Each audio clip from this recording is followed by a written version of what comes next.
Hey everyone. Well, no one asked for this video, but I'm gonna make one anyway. I'm gonna make a Q&A video about me and environmental engineering. I hope to make this video very relatable to everyone watching. You've more than likely been asked these same questions and how it relates to environmental engineering and your future career decisions into this field. Obviously, everyone's gonna have different answers to these questions, but at least you'll have my perspective and my opinions on these questions.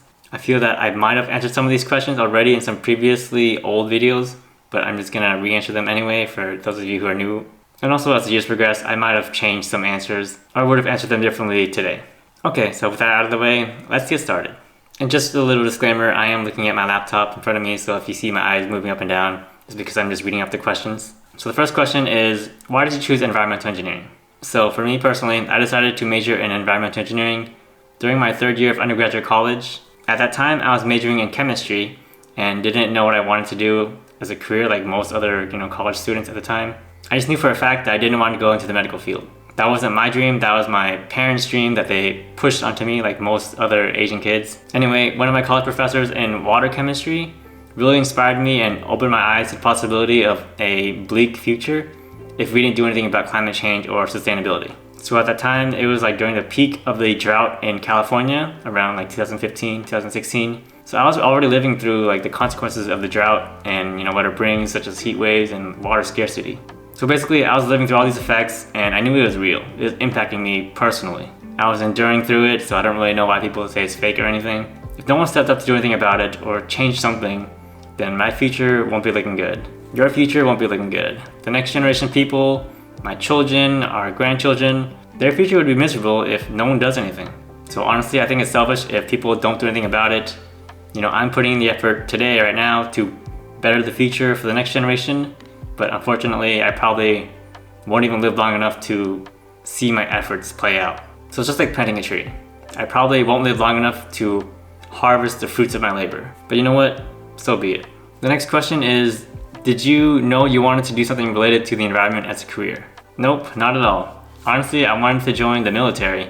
I thought joining the US Marine Corps was the coolest thing because the uniform looked really good, right? I know, it was just that easy to sell my soul away back in high school. Looking back at it, I trained with the Marines during my undergraduate, and you can see a picture of that somewhere here. I got what I wanted out of them after training with them for a few years and then decided to stop pursuing that route. After that, it was just back to square one and just figuring out what did I want to do after undergraduate college and like what I wanted to do as a career. And again, it wasn't until I took that one elective water chemistry class did it really come to me. So just having that moment and having that one motivating professor really changed my life. The next question is environmental engineering difficult to major in? And did you struggle with it during college? So I switched from chemistry in my undergraduate to majoring in environmental engineering for my master's. So it was a pretty big change in fields, going from like hard science to engineering. I did have to do some catching up to do during my master's, like take more math and take some prerequisite engineering courses. Thankfully, the concepts weren't too difficult to learn, and the graduate classes, they didn't retest what undergraduates had to take. So for example, I took like a fuel cell class, but I didn't have to take a test on fluid dynamics or like the concepts of fluid dynamics. It tested fuel cell concepts. And I'm saying this because fuel cells work through some fluids, but the class never tested on the concepts, like purely the concepts of fluids. So if you're worried that you would take all these classes, you might have to, but it's not going to be like test focused on those prerequisite classes. The next question is, what was your GPA for your undergraduate and graduate school? My undergraduate college GPA when I was majoring in chemistry was 3.362. My graduate school GPA when I majored in environmental engineering was 3.681. That being said, GPA doesn't really matter when you're trying to find a job. GPA does matter when you're trying to go for higher education or are trying to apply for graduate school. But also, GPA is just one factor that the graduate school admissions will look at, along with like letters of recommendations, your graduate school essay, and your resume maybe. Obviously, try to get a high GPA, but know that having a low GPA won't always break you or stop you from getting into graduate school. Just be sure to have like the other factors be stronger if you have like a low GPA. The next question, do you regret your decision to be working in the environmental field? I've always wondered what it'd be like if I continued on to pursue the military route.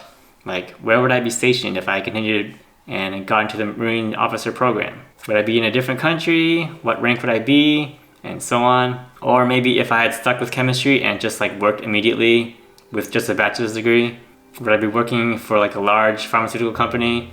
Or would I regret that and maybe decide to go to medical school like my parents wanted me to be?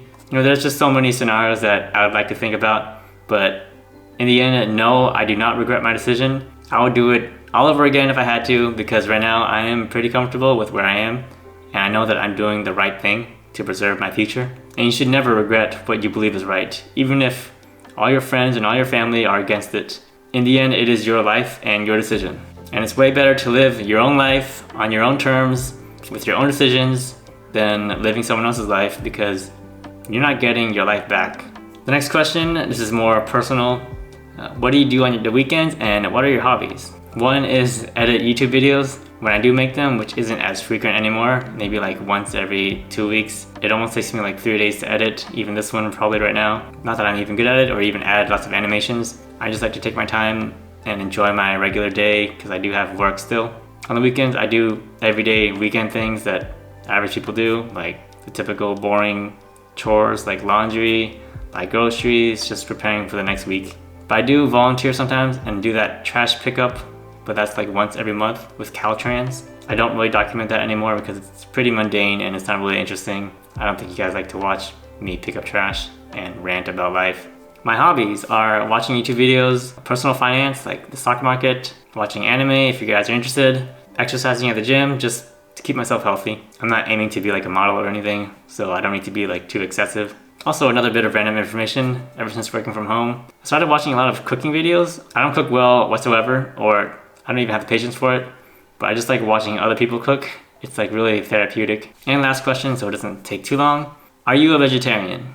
Surprisingly, no. But to be fair, I rarely eat red meat. I typically just eat chicken and fish.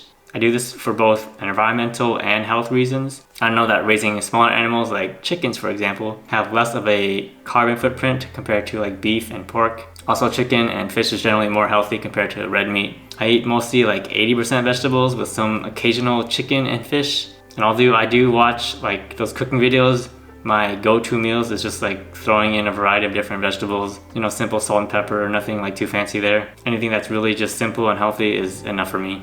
Alright, that's it for the video.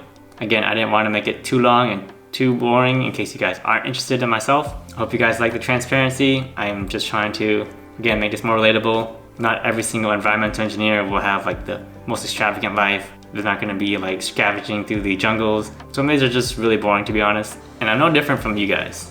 I'm just a regular person, putting in the effort, trying to preserve my future, living a normal weekend life, and I'm pretty transparent about it. That's it for me. Leave some suggestions if you have any special topics that you want me to talk about, and I'll see you in the next one. Goodbye.